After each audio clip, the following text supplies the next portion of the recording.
LiberalViewer presents. So, welcome to the October 25th edition of LiberalViewer Monday Media Mixup. Thanks for joining me. Today I'll be using the 12 best, most newsworthy clips I picked out from the Sunday morning news analysis shows from the big five corporate outlets of ABC, NBC, CBS, CNN, and Fox News, the so-called corporate media here in the United States, for what should be an informative, educational, fair use media criticism and political commentary show for you all today.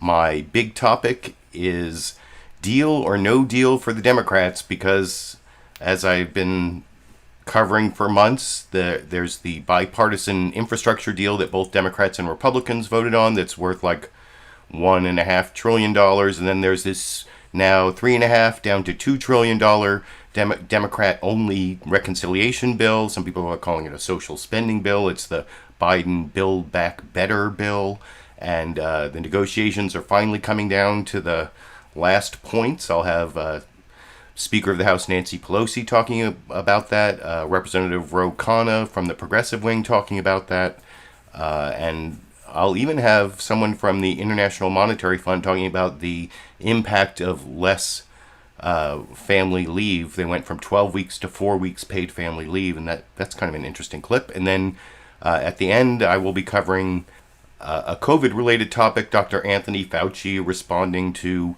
some accusations from Senator Rand Paul that he helped fund gain-of-function research on the coronavirus. That'll be the final clip. But before I get there, I'll have the 5 networks' news summaries to juxtapose on all the topics of the week. And I'm going to start with political comedy, as usual, from Saturday night's Saturday Night Live Cold Open. Jason Sudekis was the host, and they had his Joe Biden impression from 2013 meeting the Joe Biden impression of today from James Austin Johnson, the new cast member, and even meeting the Alex Moffat Joe Biden. And, you know, my big question is, what happened to the Jim Carrey Biden? How come they couldn't get the Jim Carrey Biden? But I'm going to start this clip with, I think, the best joke of the entire segment, and then a little bit on my Democratic deal-making topic that I will talk about with you a little more after we watch that clip together over here. It's hard to smile. The last president ruined everything. Oh, yeah? They hung out with porn stars, served McDonald's in the White House, got into a fight with the Pope. Wow! Hillary got awesome! Actually, What? oh, never mind. Okay, all right. Well, look, I could really use your advice. I'm trying to pass this infrastructure bill, but it's being held up by these 2 senators. Yeah. Joe Manchin. Screw Joe Manchin. The only mansion I care about is the Playboy Mansion. Yeah! Woo! That's classic 2K13 Biden right there, baby.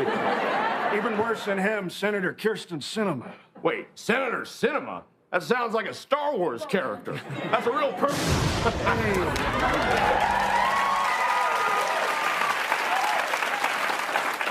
How's it hanging, fellas? Just checking in.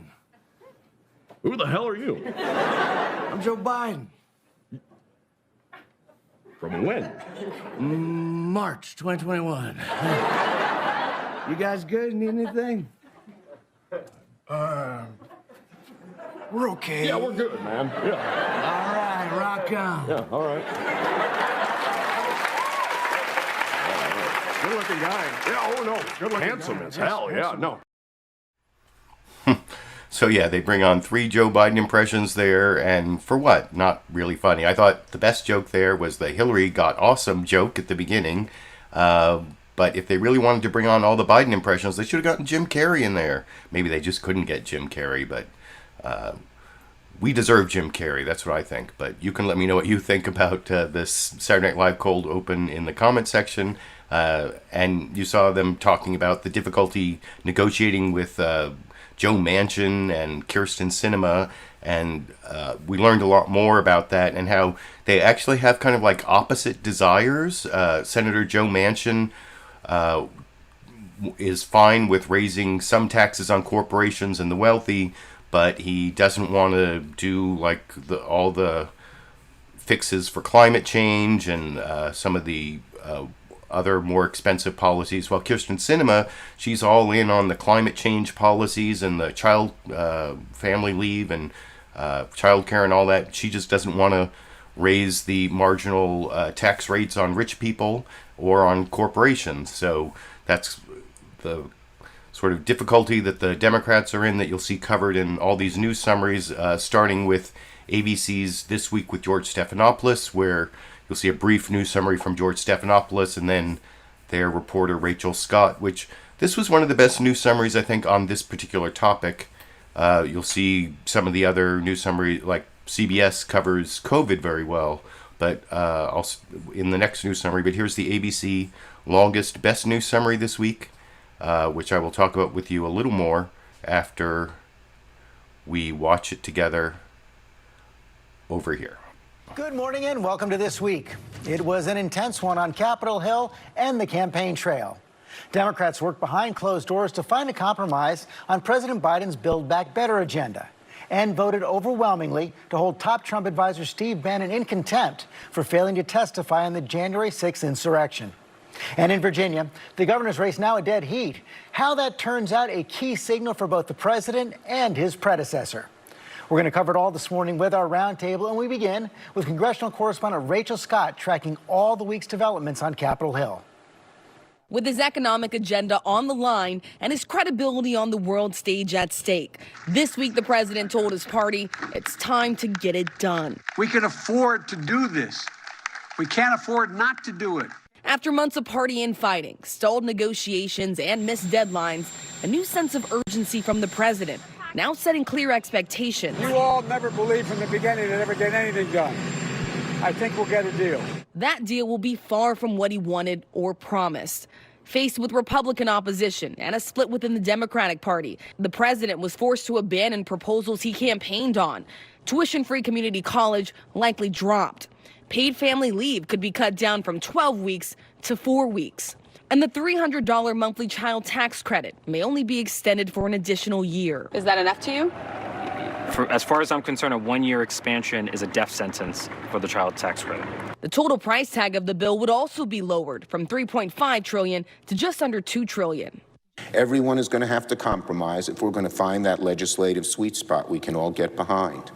Nobody will get everything they want. President Biden pulling back the curtain on the sensitive negotiations, detailing the resistance from two moderate holdouts, Senators Joe Manchin of West Virginia and Kyrsten Sinema of Arizona.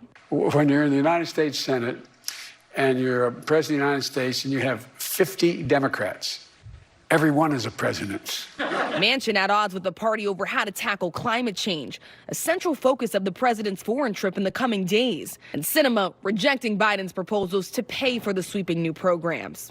She says she will not raise a single penny in taxes on the corporate side and or on wealthy people.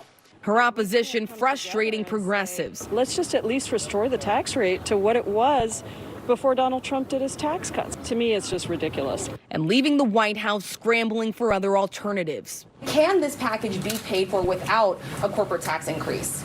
Yes, absolutely. We can also close loopholes for high-income Americans, and we can crack down on wealthy tax cheats. Democrats hope a framework on the social spending bill will give them enough votes in the House to move forward this week on the $1 trillion bipartisan infrastructure package. The nation's crumbling infrastructure hitting farmers hard here in the Mississippi Delta. They say for too long, too many bridges like this one have been closed down. What is your message to lawmakers about funding bridges like these to be repaired?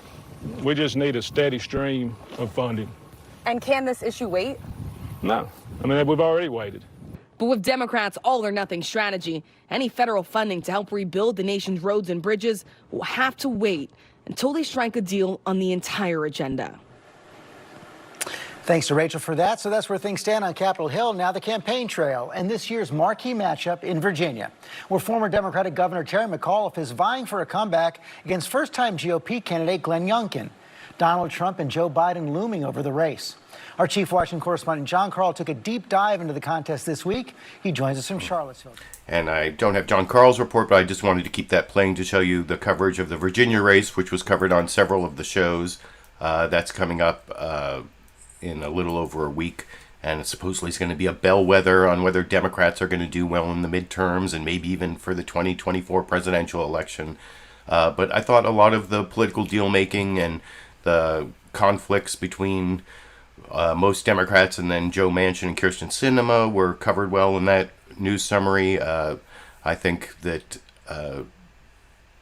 it's a reasonable journalistic choice to put that at the beginning of the program, but also a reasonable journalistic choice is putting COVID as the most important story, which CBS News did at the beginning of their program. And, I've often talked about how they've had the longest, best, most detailed coverage of the coronavirus pandemic, and maybe CBS should be the COVID broadcasting system. But I'll show you Margaret Brennan's brief introduction and then a report from Mark Strassman in Atlanta, and I'll even keep it playing through Elizabeth Palmer, who does like the European reporting, even though I won't show that, but I'll talk about it with you a little more after we watch that. Also, good news summary on almost completely different topic, also very important, over in this clip.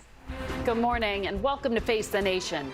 We begin what may be a key week in Washington as President Biden tries to close in on a compromise version of his multi-trillion-dollar social spending bill. At his Delaware home this morning, the president himself will directly negotiate with Majority Leader Chuck Schumer and West Virginia Senator Joe Manchin. Meanwhile, the COVID pandemic still looms large as community transmission remains high across the country and vaccine mandates continue to be a point of contention. Mark Strassman reports from Atlanta. We will not comply! While anti-vax diehards shake their fists, we will not comply! Most vaccinated Americans shake their heads. In Chicago, COVID America's latest flashpoint, vaccine mandates, fans the flames. Non-compliant firefighters have sued the city. You do not want to have in your personnel history the fact that you refused an order from your chain of command. Tell that to 46,000 New York City employees. They get their first shot by this Friday, or it's their last day. An alarm bell for 3,500 unvaccinated firefighters and 15,000 cops. I'm worried about their jobs, but I'm also worried for the New York City residents. And news for 120 million vaccinated Americans worried about waning protection against the virus.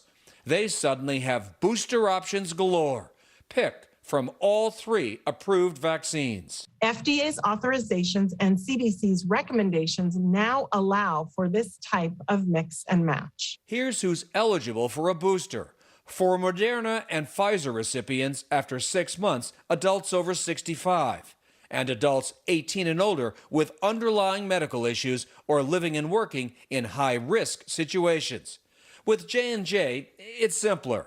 Anyone 18 and older at least 2 months after the first shot. For all 3 vaccines, this is perfectly fine. But COVID keeps infecting our supply chain breakdown. One more force behind all those empty shelves. Another complication, tens of thousands of unvaccinated employees could be fired 2 weeks before Christmas. They're employees of federal contractors facing a December 8th vaccination deadline set by President Biden. Small wonder many businesses talk about playing Hunger Games, tributes fighting for supplies and survival. We don't have any right now, but they're coming in supposedly tomorrow. For now, these mandates do not include getting a vaccine. If you want one, the CDC says bring your vaccination card and you can go to any vaccine location. Margaret? Mark Strassman, thank you. COVID cases around the world have leveled off but remain high, averaging just under 500,000 new cases per day. Elizabeth Palmer has the latest from London. Good morning. This month, we are watching. And if you want to watch the Elizabeth Palmer report, as usual, at the link down in the video description under the sources heading, you can go to the CBS News Face the Nation YouTube channel, where they have all their segments uploaded individually, including that Elizabeth Palmer report, where it sounds like things are really bad in Eastern Europe, particularly Romania. A lot of times we focus in the United States just on how COVID, what's going on here, and sometimes we see ourselves as the whole world, I guess, but there's a lot of things going on, and a lot of countries have much more problems with vaccination rates. We're like the one country where we have more vaccines than people who want to get vaccinated, or pretty much. Anyway, it's a worldwide problem that I think CBS should get credit for reporting on. That was reporting that really wasn't covered in any of the other shows. And I think putting COVID at the beginning, almost always a defensible journalistic choice. And you can sort of see the combination choice from Fox News Sunday. What they did is they started off the program with a brief report on COVID, and then later in the program they did a longer kind of Fox News biased story on Democratic deal making. First, here's the 45-second beginning on COVID, and then I'll show you that first here. And hello again from Fox News in Washington. We saw major action by the FDA and CDC this week to approve booster shots for millions of more Americans. And also new guidance on mix and match, getting the initial dose of one vaccine and then a booster shot of another. Plus, public health agencies are getting closer to approving COVID vaccines for children under 12. And the controversy continues over public agencies and private companies imposing vaccine mandates on their employees. All this as Americans try to prepare for the holiday season. As you can see, there's plenty to discuss with the director of the Centers for Disease Control, Dr. Rochelle Walensky. Doctor? That was the intro on COVID, which led into an interview with Rochelle Walensky, which I don't have a clip from Rochelle Walensky, even though she was on a couple programs. But here is the more detailed Fox News Sunday news summary from Chris Wallace, then David Spunt on Democratic deal making, also a little bit on the governor's race in Virginia, which I will talk about with you a little more after we watch that together over here. Joe Biden and congressional Democrats are up against another self-imposed deadline, trying to pass the president's massive domestic agenda by 1 week from today. And despite controlling the Senate, the House, and the White House, Democrats remain locked in a battle over trillions of dollars in new spending and untested ideas about how to pay for it. In a moment, we'll hear from Progressive Congressman Khanna. But first, let's bring in David Spunt, traveling with the president in Wilmington, Delaware, for the latest on prospects for a deal. David. Chris, President Biden is optimistic about a deal, at least publicly. It's often said a president gets the most done during his first year in office, but time here is quickly running out. Washington gridlock is alive and well, not between Republicans and Democrats, but between Democrats and Democrats. Are you close to a deal? I think so. West Virginia Senator Joe Manchin and Arizona Senator Kyrsten Sinema continue to hold the cards as the president has come down significantly from his original $3.5 trillion social spending bill. The key issues actively being negotiated include pay-fors, like raising taxes on billionaires and corporations, climate priorities, and child tax credits. Manchin shot down reports he's considering switching parties, instead saying he's negotiating in good faith. Agreement's the hardest thing to talk about. Sinema continues her silent streak. Any comment on your stance on the corporate tax rate? Any comment on your stance on anything, Senator? Meanwhile, Republicans, unified against the spending, are watching Democratic infighting from the sidelines. The infrastructure bill means you're getting this multi-trillion-dollar spending bill. They are linked together. The president has said that. Nancy Pelosi has said that. A deal reached soon may benefit Virginia gubernatorial candidate Terry McAuliffe in a neck-and-neck race against Republican Glenn Youngkin. The winner of that race may be a sign as to which party controls Congress following next year's midterm. The president meets today in Delaware with Senators Chuck Schumer and Joe Manchin to try to hammer out a deal over the next few days. President Biden hoping to get a deal done before he heads overseas in just a few days to meet with world leaders. Chris? David Spunt reporting from Delaware. David, thank you. Let's turn now to Congressman Khanna, a member of the... And I will have a clip of that Khanna interview from Chris Wallace. You saw there sort of a more conservative spin on the same facts that you saw in the George Stephanopoulos news summary, Rachel Scott there on the Democratic deal making. I want to round out the news summaries here with the last two quick ones. Well, Meet the Press had a brief news summary from Andrea Mitchell, who was in for Chuck Todd this week. And as you might imagine, even though Chuck Todd usually has the best, longest package of pre-recorded video, Andrea Mitchell had no package, just her live introduction, which I will talk about with you a little more after we watch it together over here. And good Sunday morning. Chuck Todd is off today. I'm Andrea Mitchell. Well, a lot happened. For the third time, Democrats put up voting rights legislation, and for the third time, it went nowhere because of a Republican filibuster. Today, the right to vote and the rule of law are under unrelenting assault from Republican governors, attorneys general, secretary of state, state legislators, and they're following my predecessor, the last president, into a deep, deep black hole and abyss. There were many hopeful reports of progress on President Biden's social spending plans, and just as many pessimistic reports of stalemate. And there was even one report that a principled Democratic holdout, Senator Joe Manchin of West Virginia, was thinking of leaving the party. By week's end, Democrats were closer to a deal, but not close enough, as Republicans sat back and enjoyed the very public sausage making. And House Democrats, joined by just 9 Republicans, voted to recommend Trump ally Steve Bannon be prosecuted for criminal contempt of Congress. At issue, his refusal to obey a subpoena regarding January 6th. We'll get to all of those stories in a moment, but we're going to begin with COVID. On Friday, the CDC approved Moderna and Johnson booster shots, meaning that Americans may choose from all 3 vaccines, including Pfizer. The vast majority of people will probably select the one that they originally received and did really well with. But there may be some people who would prefer a different vaccine, or if you go into a pharmacy and they don't have the vaccine that you originally got, it really is fine to get a different vaccine. And joining me now is CDC Director, Dr. Rochelle Walensky. And like I said, no Dr. Rochelle Walensky clip. But hey, one thing I forgot to mention, I think Andrea Mitchell and the NBC News Meet the Press news summary there got the Billy Joel We Didn't Start the Fire award for mentioning the most topics in the shortest period of time.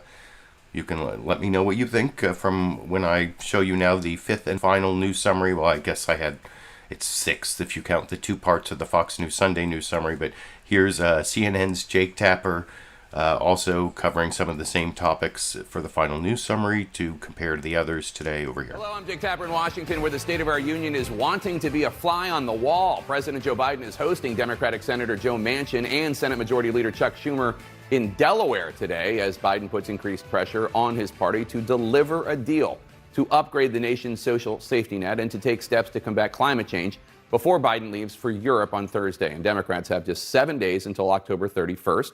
That's the date that Speaker Nancy Pelosi set to advance President Biden's agenda. At a CNN town hall this week, President Biden expressed confidence his party would deliver. But while it is now clear the size of the bill, the social policy bill, will be far less than the original $3.5 trillion, it is still not clear what will make it into the final package. Democrats have to make some tough choices about which of their big ticket items to prioritize and how to pay for it, all to meet the demands of 2 Democratic senators who have been holdouts, Joe Manchin of West Virginia and Kyrsten Sinema of Arizona. Joining us now, Speaker of the House Nancy Pelosi. And I will have an extended clip of Nancy Pelosi talking about a lot of different aspects of the current negotiation. It's actually almost an 8-minute clip. I'll be showing you a clip after next. But you can let me know what you think of the the big 5 corporate outlet news summaries, which one was best, which was on the right topic, which covered it best, which had the most bias. I think I gave you my opinion along the way on those things. And now I'm going to move on to 3 Democratic news. Well, the first person is actually an independent, Maine Senator Angus King, who's independent but caucuses with the Democrats in the Senate. He's going to be talking about something that in some ways could be the most important issue that you didn't really see covered. I think it was briefly covered in one of the news summaries, but the voting rights bill. Democrats tried to pass a voting rights reform bill, and where every single Republican filibustered it. And so it looks like Senator Angus King, independent from Maine, is now leaning towards reforming the filibuster.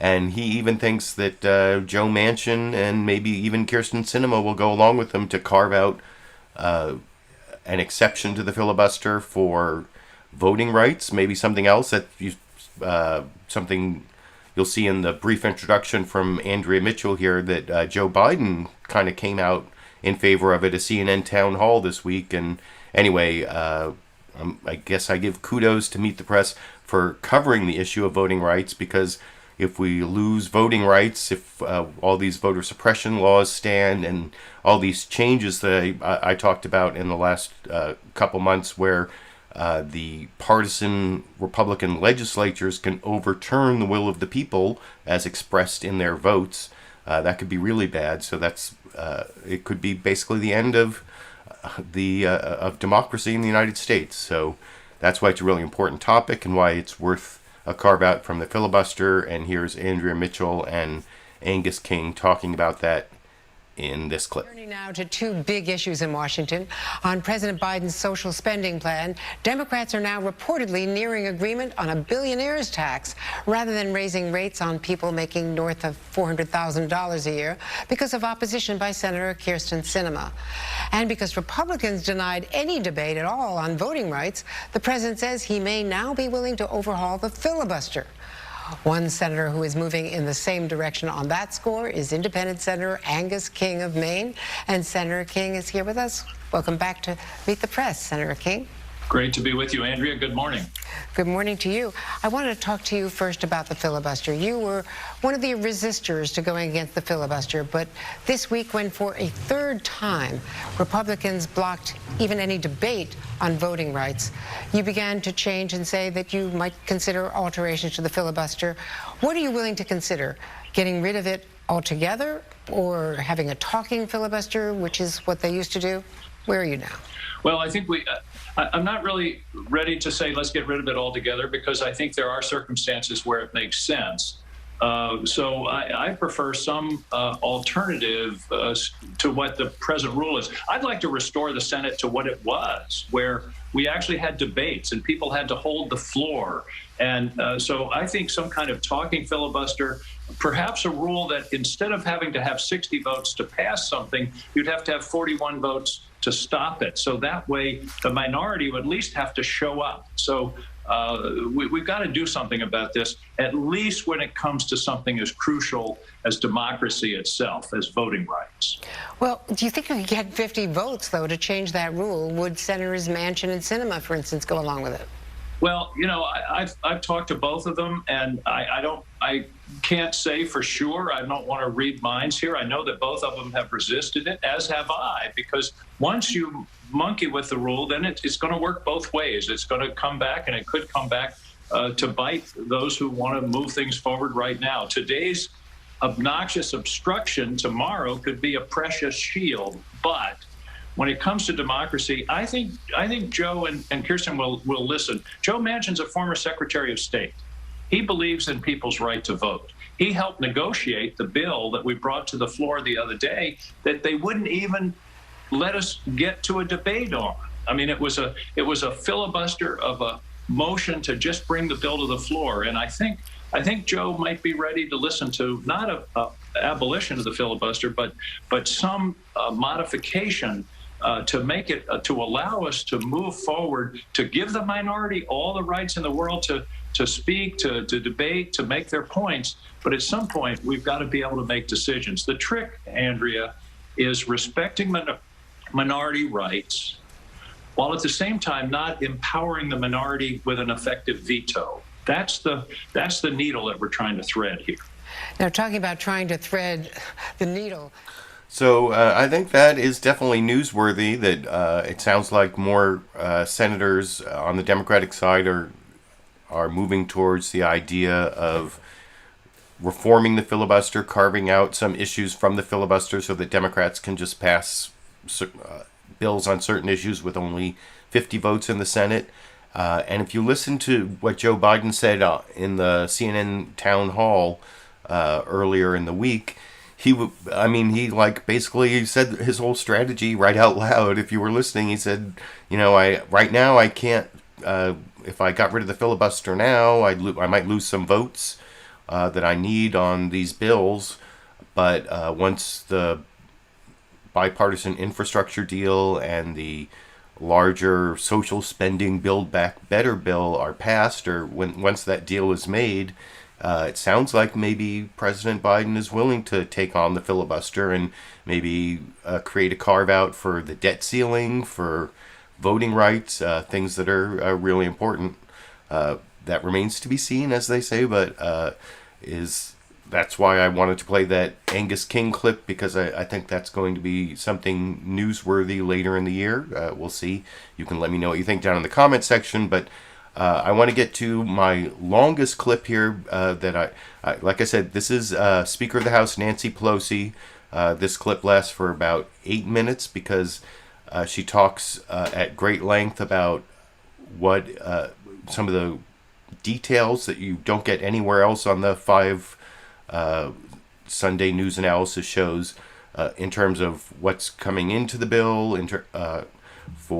to pay for it, which programs might not be in the bill. And she also says that there is a bill that they almost have a deal that there's something being written, should be introduced in the Senate today. She said yesterday it would be introduced today. I think that might have been a little optimistic because I haven't seen any news on that.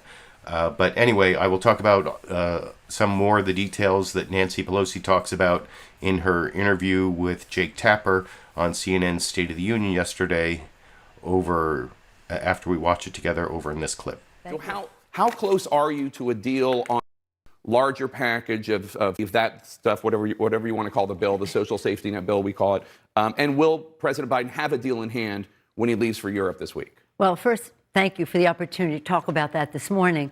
I'm glad that you talked about COVID, and I want to commend President Biden for having a completely different approach than his predecessor on this.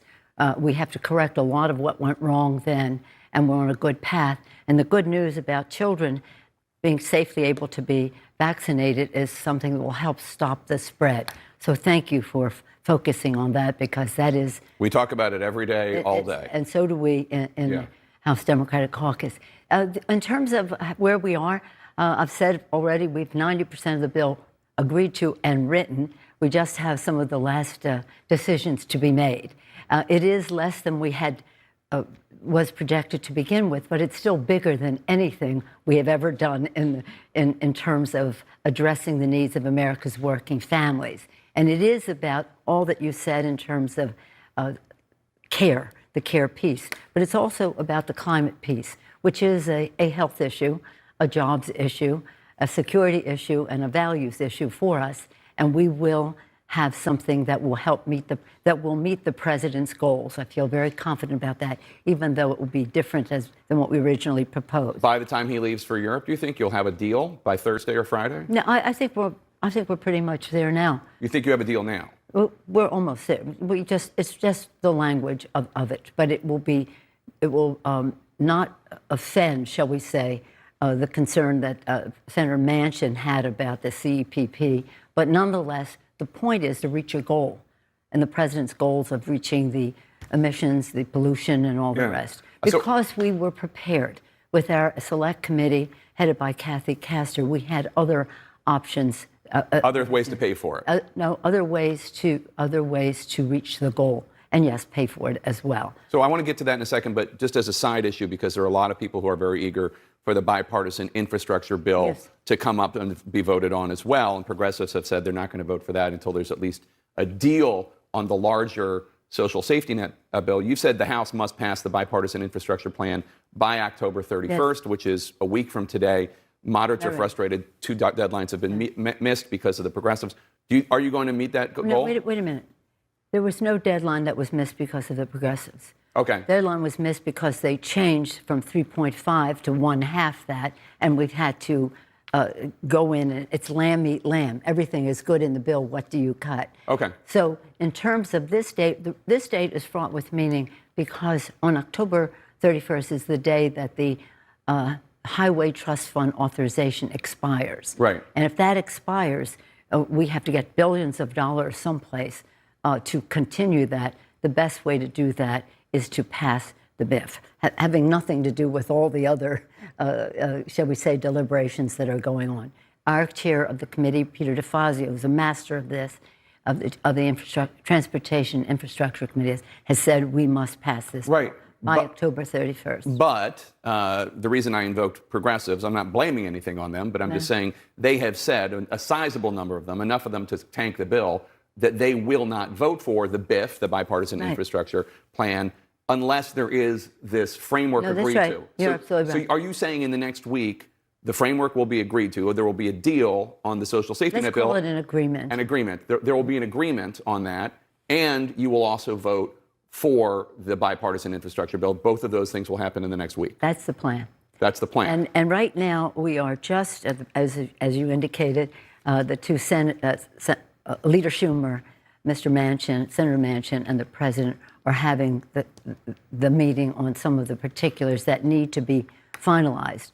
And I'm optimistic that we can do that. Because, again, one basket was climate, which is a jobs bill and a bill for the children, for the future, is the health care piece of it, strengthening the Affordable Care Act, expanding Medicaid, and expanding Medicare. So let's get into it. Let's get into some of these issues because they're important for people to and understand. then the third basket is, we're getting into it just so we have, the third bucket is the care.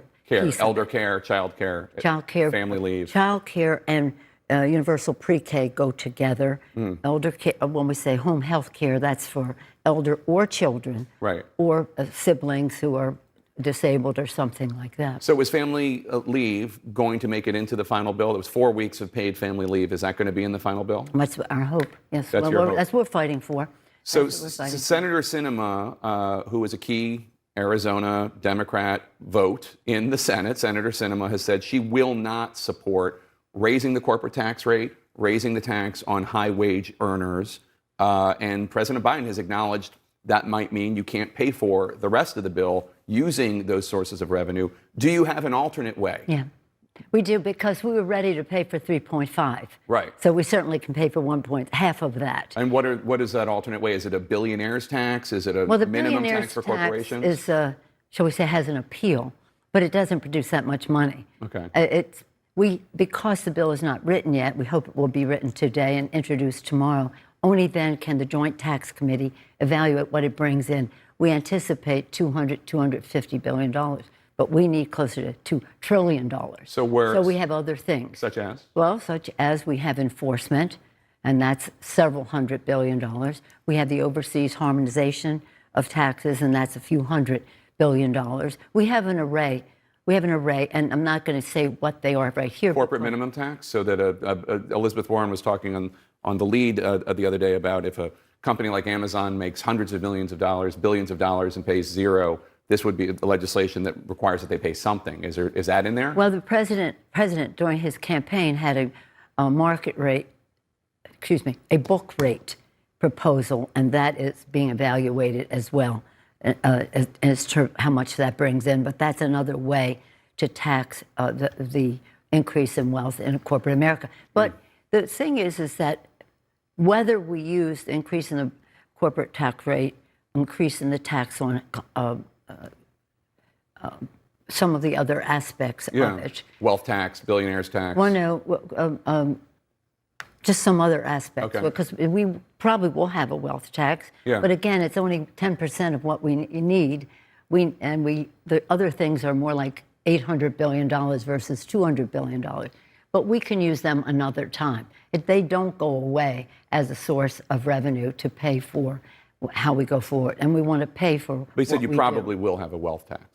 Well, that is, we'll see. We haven't seen the bill yet. Right. And you said also that it's being written right now, you're going to send it to the... This is a Senate proposal. Okay. And they supposedly are writing it today. Tomorrow they would introduce it, and then the Joint Tax Committee is the one that says this is how much you get from that.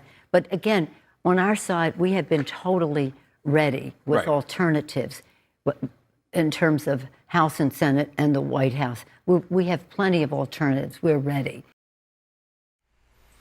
So there you see Speaker of the House Nancy Pelosi saying yesterday that there would be a bill written and introduced in the Senate today, which I haven't seen, which will include these new pay-fors for the Build Back Better bill. For months and months I've been talking about how this was going to be paid, and Joe Biden was talking about how it was going to be paid for by raising taxes on people who make more than $400,000 and raising taxes on corporations, because Trump had this, the Trump administration and the Republican Congress passed this big tax cut for the wealthy and for corporations.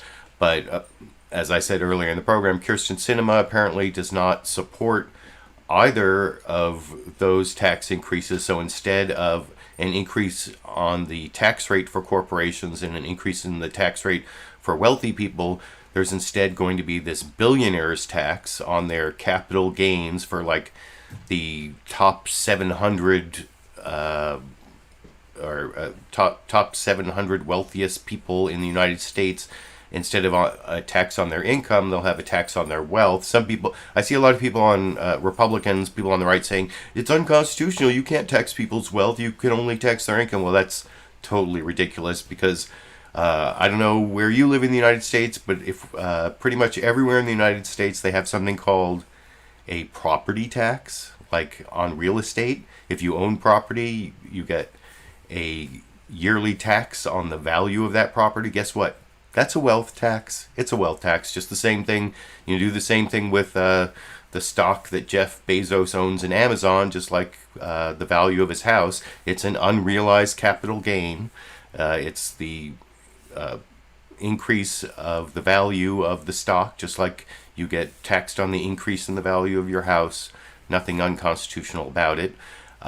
You also heard Nancy Pelosi talk in that segment about how they're apparently going to be they're going to have some new program that is going to cut emissions, kind of like what Joe Manchin rejected that I talked about last week, where they were going to, over time, make sure that all the electricity generated in the United States came from sources other than fossil fuels, because it doesn't matter, how many electric cars you have. Like I was saying last week, if when you go and plug them in, the electricity that you're putting into those cars is generated in a power plant that burns coal or oil or even natural gas, whatever. So apparently Nancy Pelosi is kind of hinting in that last clip that there's going to be something else in this bill that's going to make up for what Joe Manchin rejected. I'm kind of curious to see what that is. But anyway, that was sort of the most detailed answer from Nancy Pelosi. Some of the best questioning, I think, was actually on Fox News. Chris Wallace, I think, did a good job of talking to Khanna, both who's Representative Khanna, who represents the progressives in the Congress, both about the change in how they're going to pay for the bill in terms of this wealth tax. Oh, and then there's this minimum corporate tax. There are a lot of corporations that don't pay any corporate tax at all. Instead of raising the corporate tax rate, as they've been talking about doing for months, apparently what they're going to do is create a corporate minimum tax so that no corporation pays less than 7%.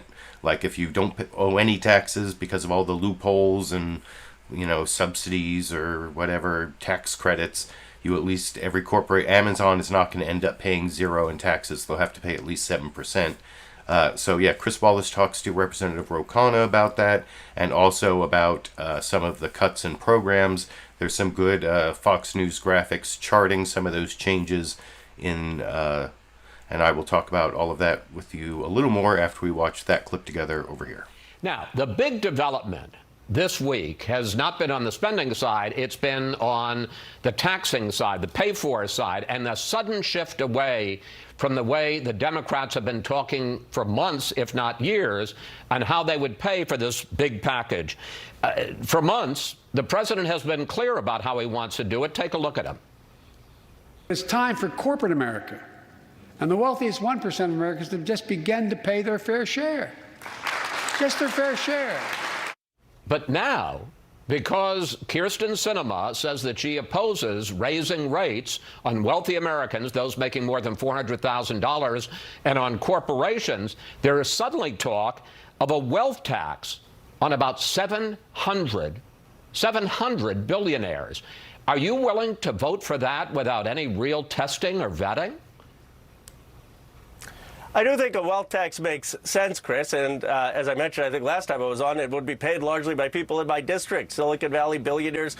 Our wealth has gone up 40% during the pandemic, $11 trillion of market cap in our area. They can afford to pay a wealth tax. But I guess my question for Senator Sinema is, she voted against the Trump tax cuts, and I just don't understand why she's not willing then to raise some of the rates back to what they were before the bill she voted against was, and she hasn't explained it to anyone. So let's be clear here, because you say, well, if the president gives you his word, that's good enough. If the president's word is, we're not going to raise rates on people making more than $400,000 a year, we're not going to raise the average corporate tax rate, let's say from 21% to 25%, instead we're going to have this billionaire's tax.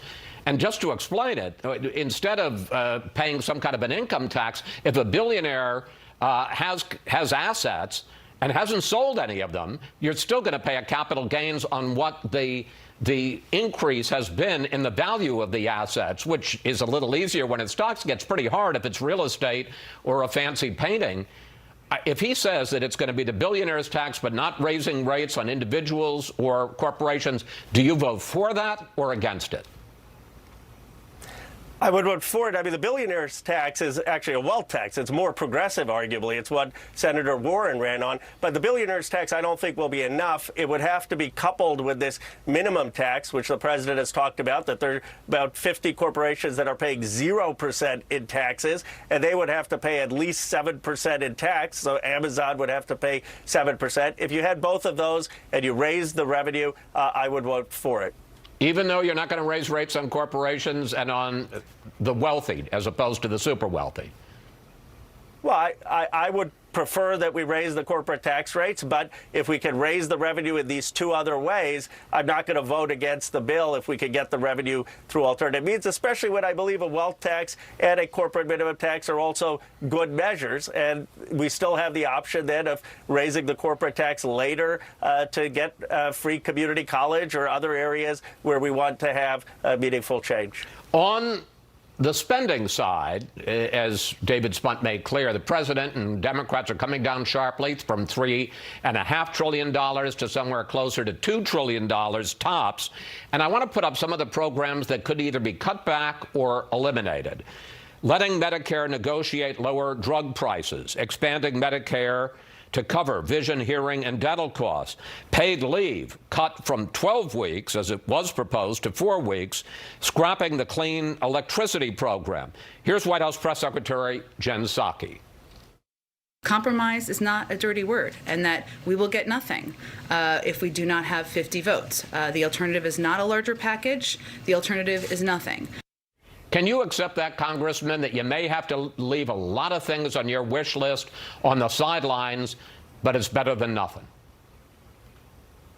I agree with Jen Psaki that compromise is good. I also agree with you, Chris, that she's done a phenomenal job in conveying the president's message. But yes, we have to get a compromise. We have to get a deal. And here's the reality, Chris. If 50 senators agree with it, if you can get Senator Manchin and Senator Sanders to agree on something, I don't think you're going to have the House vote against it. So if the president represents that 50 senators are on board with the framework, he'll have the House. Now, if there's a holdout, if progressive senators are opposed to it, then there's a problem. Finally, and you got about 30 seconds here, how frustrated are you with Senators Manchin and Sinema? Chris, I mentioned earlier, Senator Manchin has been a straight shooter. You know exactly where he stands. I disagree with areas, but I respect that. My concern with Senator Sinema is, why are the rules different for her? Why doesn't she go on shows like yours? Why doesn't she explain herself? If she's shifted her position on Trump tax cuts, explain it. I guess I've never seen a politician, including, frankly, the former President Trump, who just totally ducks answering questions of the media or constituents. And that's my frustration with her. She's not clear about what she believes. Well, I got to tell you, I'm a little frustrated. We've been trying to get her on the air.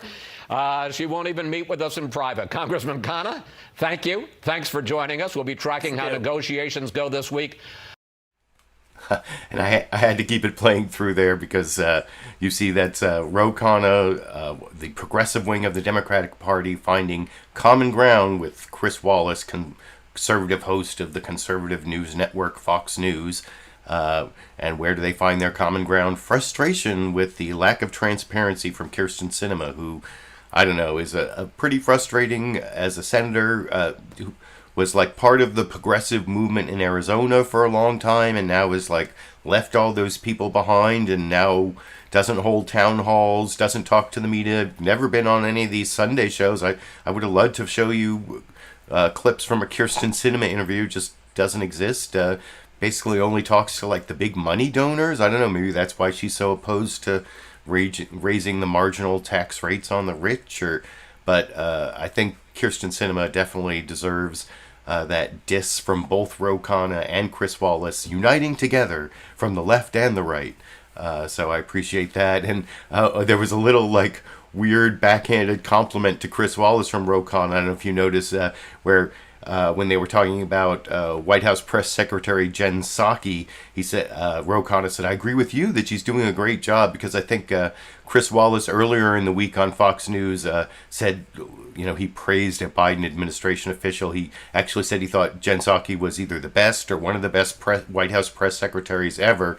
And of course, the right wing just raked him over the coals for days for saying something positive. And I think it was kind of funny that Ro Khanna brought that up. It was sort of an aside. It wasn't even like a main point, just to, I don't know, did that throw Chris Wallace off balance, or did it like make him more willing to say something positive at the end about Ro Khanna's frustration with Kyrsten Sinema? I don't know. You can let me know what you think in the comments section. And speaking of the comments section, I did see along the way here, let me see if I can get this quick screenshot.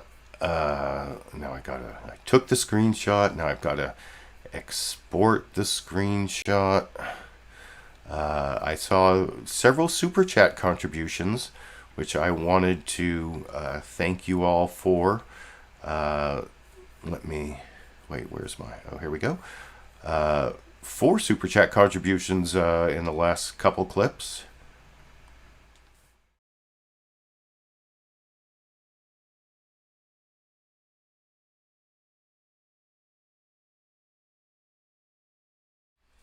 So thank you, Lulu Girl and G-Wolf and Schmoab for those super chat contributions. I'm glad Andy found his vaccination card. You got to hold on to that. So anyway, I appreciate those of you who are supporting me during the live show, and also thank you there, Schmoab, for your positive comments about my coverage of the negotiations. And the final clip I want to show on the main topic before I get to that last clip, I promised Dr. Anthony Fauci responding to accusations from Senator Rand Paul that he funded gain-of-function research in China. That'll be the final clip. But before that, there's this really interesting clip I wanted to share with you.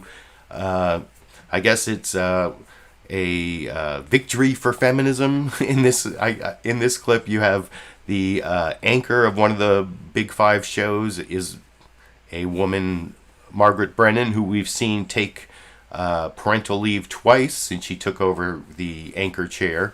And here you'll see her talking with the female head of the International Monetary Fund, whose name is, Jita Gopinath, if I'm pronouncing that correctly. And what did they discuss? They discussed the economic impact of giving paid parental leave and how it affects, there's like a mom session, not just a recession, or a fem session. Like the recession affects women, the COVID recession affected women even more strongly because they're mainly the caregivers. This is also an issue I care a lot about, since I did spend a lot of time as a stay-at-home dad, so I believe in compensating people for childcare and giving them paid. They're going from 12 weeks to 4 weeks. In Europe, they have some places they have a year, 2 years.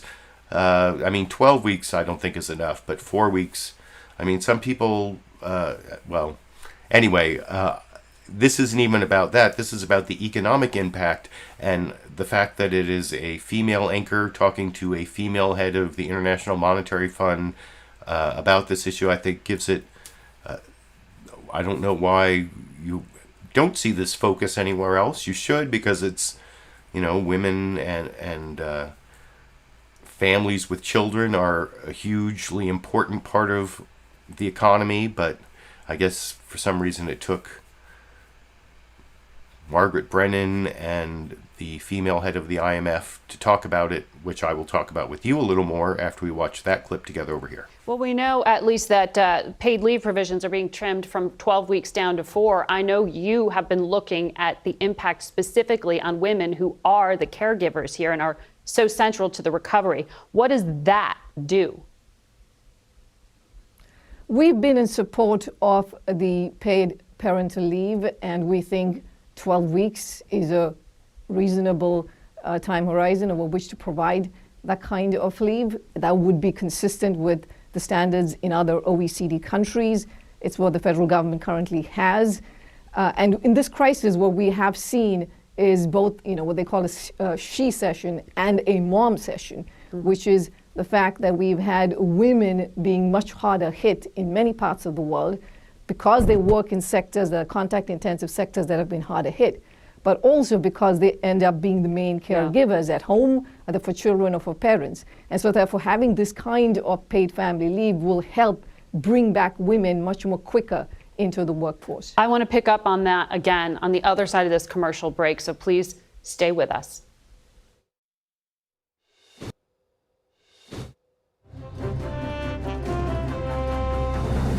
Welcome back to Face the Nation. We want to continue our conversation with Geeta Gopinath, chief economist at the International Monetary Fund. Before the break, you were talking about the rest of the world. The most developed economies in the world have 12 weeks of paid leave. The United States does not. And in fact, President Biden won't be able to deliver on that. His compromise has been 4 weeks of paid leave in the latest version of this spending bill.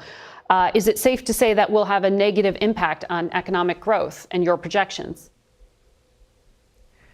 Margaret, we need to bring back all the women who've left the labor force and return back to the market to get a full recovery. And family paid leave absolutely helps in that dimension. Now, 4 weeks is better than 0, so I think that is certainly progress made.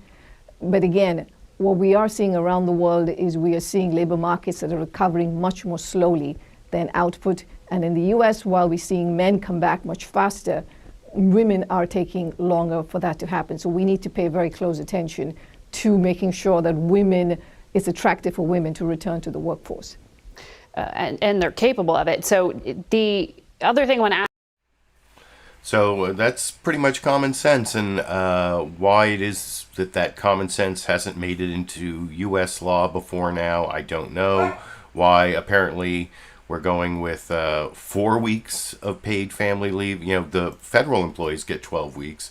I guess a lot of European countries get at least 12 weeks. And as I was saying before I showed the clip, that seems like a minimum. I don't know what you think. You can let me know what you think in the comment section. But also, like I said, kudos to Face the Nation for focusing on that. And why is that not given how important that is to women, to families in the United States? I don't know why that topic isn't focused on more in these discussions. You heard it briefly mentioned, but the idea, but not in such great detail, is on CBS News' Face the Nation, so I wanted to highlight that. And now, before I finish with the newsmaker clips, ABC's This Week with George Stephanopoulos, they didn't really have a good newsmaker clip on my topic about the Democratic deal-making and the Biden Build Back Better bill, but they did have an interesting clip of Dr. Anthony Fauci responding to this accusation that I see over and over again on Fox News, and coming from Senator Rand Paul, that somehow he lied to Congress. I almost found a clip from earlier in the week where one of the more biased daytime programs, I can't remember, it was like the Faulkner Focus or one of those daytime Fox shows that doesn't even pretend to be journalistic, where, or no, I think it actually was one of the journalistic ones, where like the America's Newsroom or something, where they claimed that now a letter from the NIH directly contradicts what Anthony Fauci said, which is totally false.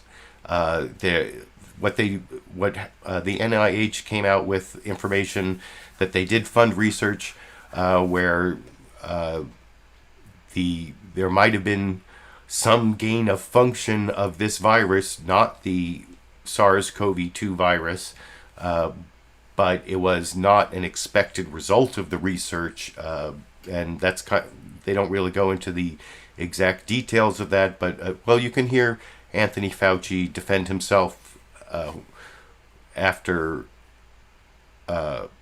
George Stephanopoulos shows this clip of an attack by Senator Rand Paul, and I'll talk about that a little more with you after we watch that final Newsmaker clip together over here. The controversy over whether the U.S. was funding risky COVID research in Wuhan was kicked up again this week when the NIH released a letter about that research, which showed that the subcontractor had not disclosed some results in a timely manner. Now, some critics and analysts have seized on that to say you and others have misled the public about U.S. funding of this so-called gain of function research. The NIH says that's false. Our medical unit backs that up. But Senator Rand Paul stepped up that criticism in a new interview with Axios on HBO. Let's play it. Dr. Fauci should be fired by the president. Absolutely. The thing is just for lack of judgment, if nothing else. He's probably never going to admit that he lied. He's going to continue to dissemble and try to work around the truth and massage the truth. I want to give you the opportunity to respond to Senator Paul, but also explain what was the United States funding, what wasn't it funding, and why that's important. Well, I obviously totally disagree with Senator Paul. He's absolutely incorrect. Neither I nor Dr. Francis Collins, the director of the NIH, lied or misled about what we've done. The framework under which we have guidance about the conduct of research that we fund, the funding at the Wuhan Institute was to be able to determine what is out there in the environment in bat viruses in China. And the research was very strictly under what we call a framework of oversight of the type of research. And under those conditions, which we've explained very, very clearly, does not constitute research of gain of function of concern. There are people who interpret it that way, but when you look at the framework under which the guidance is, that is not the case. So I have to respectfully disagree with Senator Paul. He is not correct that we lied or misled the Congress. It's just not correct, George. I'm sorry. Right, and it showed that what was being researched was very far from the SARS-CoV virus, but it did show that the subcontractor did not release some results in a timely manner. What did we learn from the letter? Does it show that some of the research we were funding was riskier than we know? No, it isn't. We knew what the risk was and what the oversight is. Certainly, they should have put their progress report in a timely manner. No denial of that, and there will be administrative consequences of that.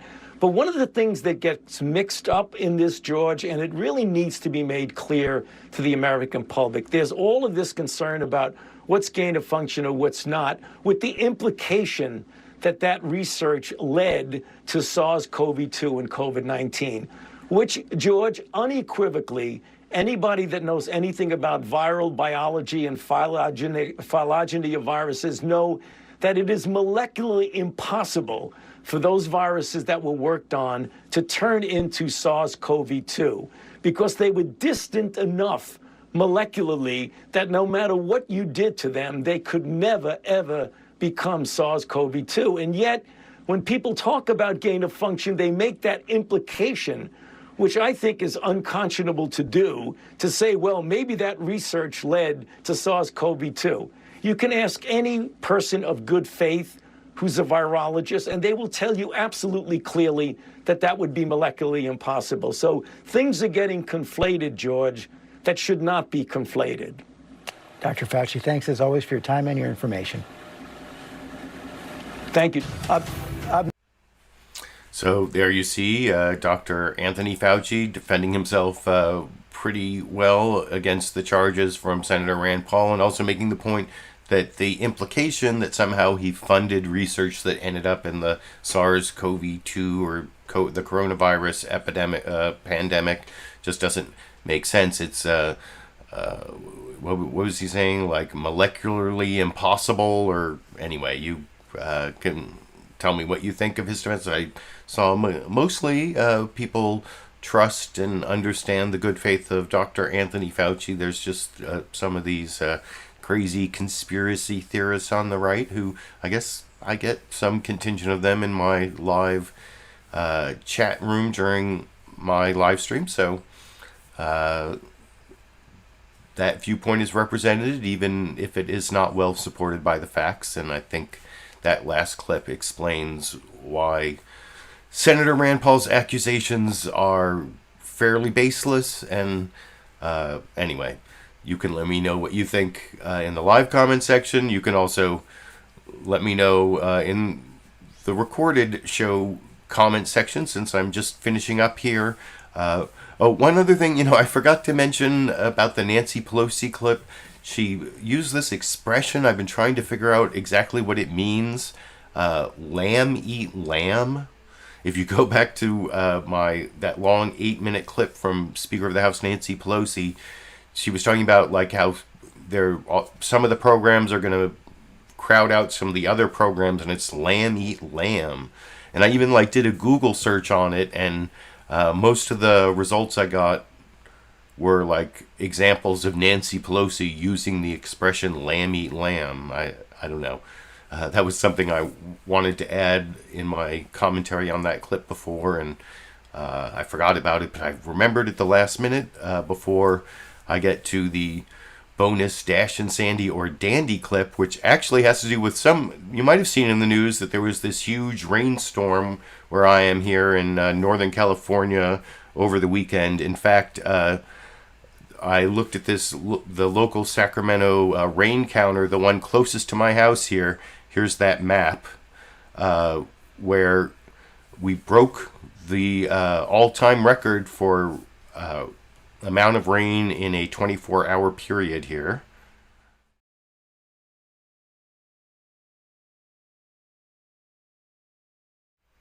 You can see the rain counter closest to my house, 5.36 inches in 24 hours. That's a lot of rain for, we're kind of been in a drought here in California, and the previous year we had a little over 6 inches. So in one 24-hour period, we got almost as much rain as the previous year. That's how ridiculous it was. But you may wonder, what does this have to do with the Dash and Sandy or Dandy clip? My dog Sandy and my cat Dash, well, they're mostly indoor pets, but they like to go outside every now and then. The dog goes outside to go to the bathroom and stuff. The cat doesn't, but they both go outside every now and then. But and honestly, they both go out multiple times a day, and it's usually my job to open the door to let them in and let them out. But when you have 24 hours of constant rain, the thing you have to deal with is the dog and cat wanting to go out. You open the door, they notice it's raining, they don't go out. But then 3 to 5 minutes later, because they're just kind of not that smart, I never said Sandy and Dash were the smartest dog and cat, they forget and they try again. So a lot of my day is summed up in the Dash and Sandy or Dandy clip you can see from yesterday over here.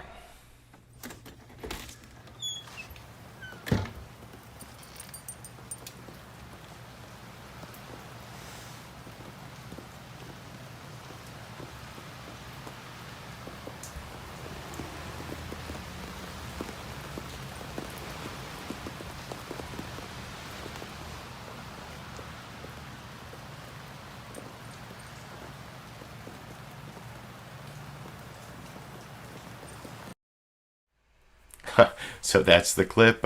You could kind of see in Sandy's ear there at the end. She's had an ear infection. I don't know if you can notice it. We've been putting eardrops in there for over a week now. So, and it's getting better. But sorry, I hope nobody got grossed out by Sandy's ear there. It wasn't that bad. But anyway, that's the end of the program.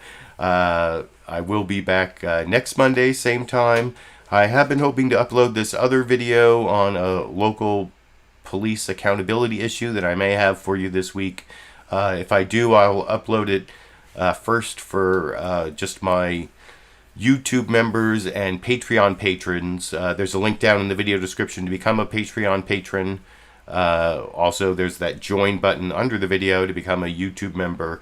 I think this is going to be the week that I'll be able to upload it for several days just for patrons and members, and then next week I'll upload it for everyone about something I've been doing locally to increase police accountability. But hopefully that'll happen. But well, I will definitely be back next Monday and every Monday at least through 2021 to do my Monday media mix-up.